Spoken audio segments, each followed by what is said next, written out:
Jadi menunjukkan fi'linya tu, perbuatannya tak khusyuk.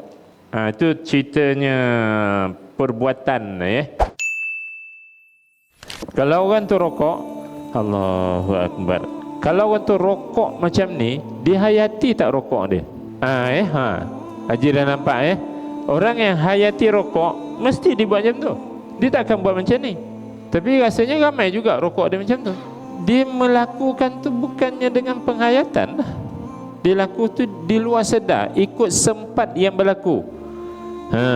Jadi tak ada penghayatan.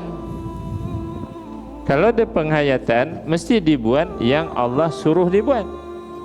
Contohnya, duduk yang Allah suruh dalam solat, apa jenis duduk dia? Buka buku tebal muka 36. Cari. Duduk iftirash, duduk yang afdal. Ada tajuk.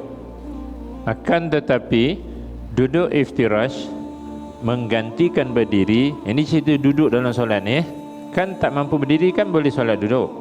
Solat duduk atas lantai tau, bukan duduk atas kerusi.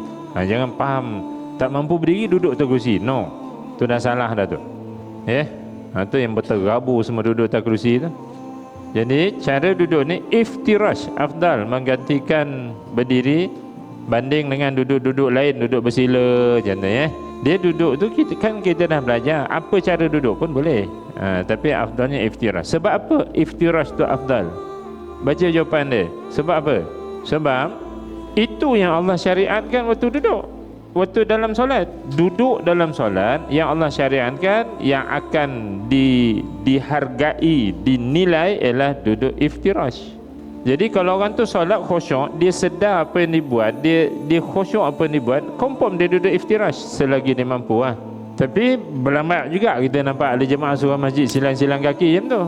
Tengok dia berjalan okey je. Jadi menunjukkan fi'linya tu, perbuatannya tak khusyuk. Itu ceritanya perbuatan khusyuk pada perbuatan. Dia faham apa yang dibuat